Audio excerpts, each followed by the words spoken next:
자, 10번. 태변은 출생 후 처음 본 암녹색 변인데 엄마는 출산을 해서 오로 질분비물이 있고 아기는 출생을 해서 태변을 봐요. 그죠? 그래서 출산 후 3, 4일까지는 적색오로 생리처럼 적색오로 아기는 녹색변을 봐요. 그죠? 그 다음에 한 10일 정도까지 적색에서 우리 생리 끝날 때처럼 갈색, 그 다음에 10일 이후에는 백색이 돼요. 되게 10일에서 뭐 12일 이후에 백색으로 있다가 나중에 무색이 돼야 돼요. 그죠? 시간이 많이 좀 지나면, 날짜가 더 지나면. 그 다음에 아기는 녹색변에서 이제 황색변으로 가야 되잖아요. 열흘 좀 돼서 황색변으로 가는데 그 사이에 요 녹색과 황색이 섞인 녹황색변을 보는데 그걸 이행변이라 그런다, 그런 얘기예요. 그래서 10번은 태변 출생 후 처음 보는 암녹색변, 그 암녹색의 이 변이에요. 자, 그래서 2번.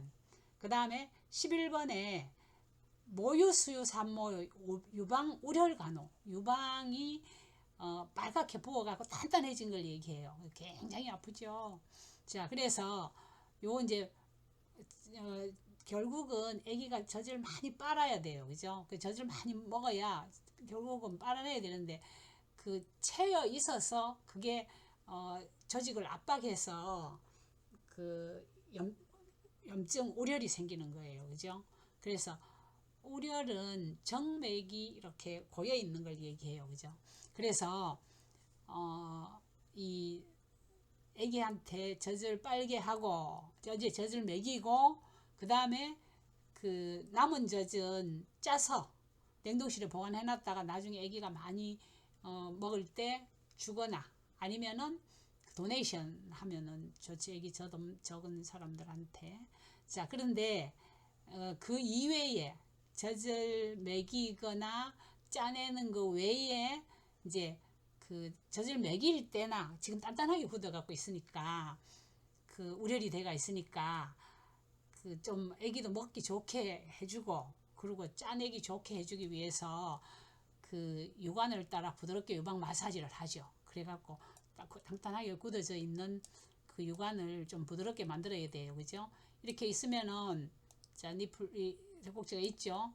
그 유륜이 이렇게 있어요. 그죠? 얘가 유두고 여기가 유륜이에요. 그죠? 유륜이 있는데 그 유선이 요렇게 따라서 요렇게 가요. 다 유선이 요렇게 젖꼭지를 향해서 다 있죠. 이렇게 나와야 되니까. 그래서 요 사이에 젖이 너무 많이 차가 있는 거예요. 다. 그래서 이게 딱딱하게 해서 혈관들이 딱 이렇게 커져가 있는 거예요. 그러면은 이제 이렇게 부드럽게 요 선을 따라서 부드럽게 이렇게 마사지를 해줘야 된다는 얘기예요.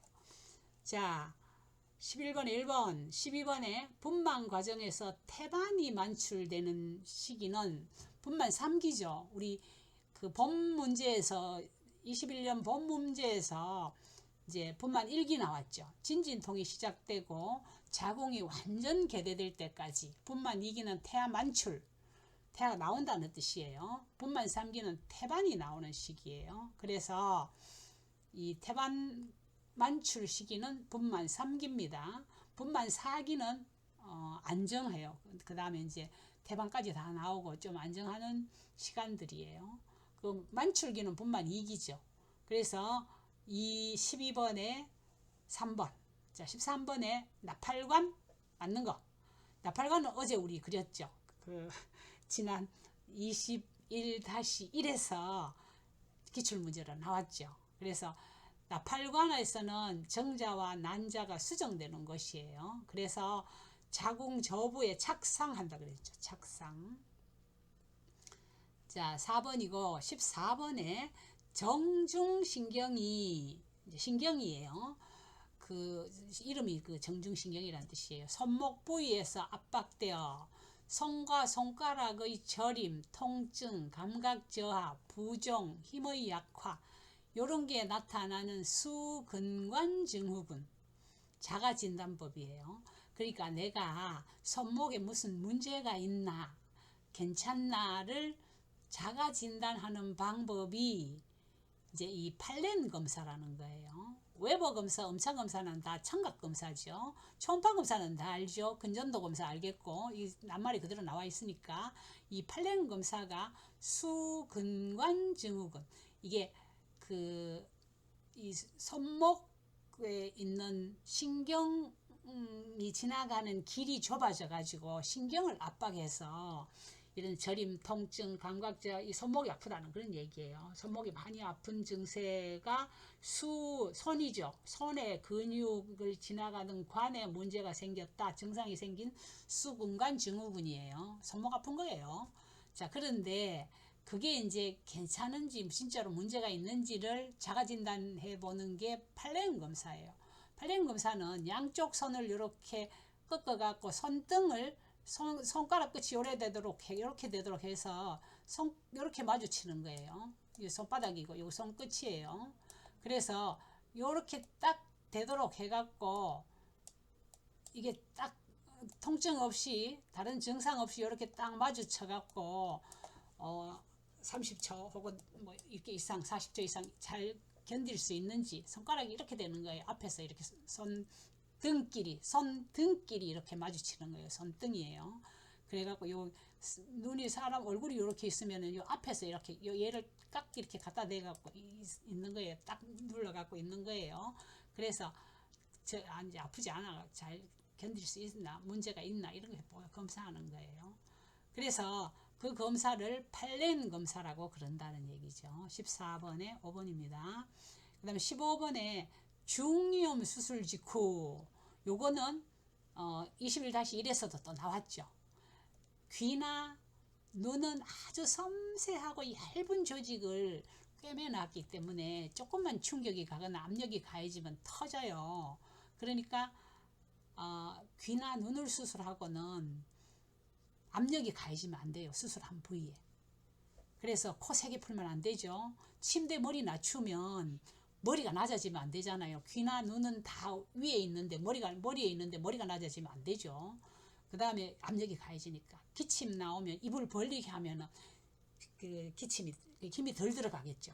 기침이 보통 기침약 다 먹는데 그 기침이 나오면 입 벌리고 있으면은 이 눈이나 귀에 힘이 덜 가거든요. 그래서 이렇게 이제 대처하도록 한다는 얘기예요. 자, 15번에 중이염 수술 직후 기침이 나오면 입을 벌리고 있게 한다.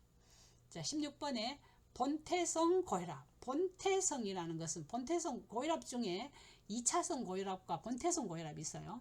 자, 2차성 고혈압은 어떤 질병의 2차적인 증상으로 오는 거예요. 혈압이 올라가는 거예요.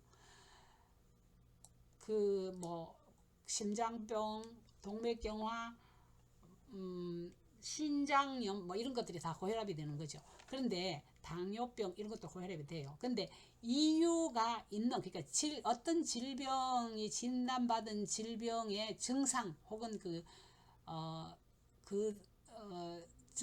질병 때문에 혈압이 높아지는 건 2차성 고혈압인데 본태성 고혈압은 원인이 모르는 거예요. 원인도 모르고 체질인지 뭔지 하여튼 그래서 원인을 모르는 고혈압일 경우에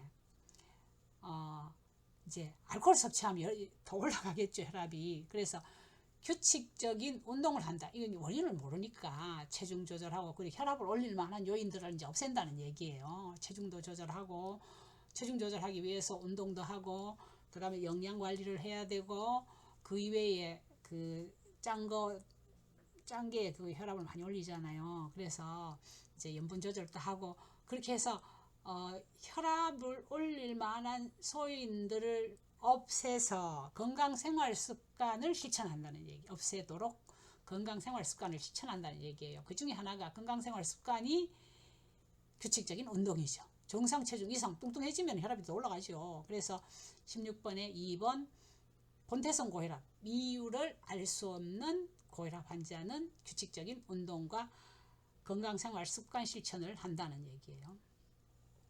자, 그 다음에 17번에 급성 비형 간염 환자 간호는 고열량 식이를 제공해야 돼요. 비형 간염은 초기에 단백질과 열량을 많이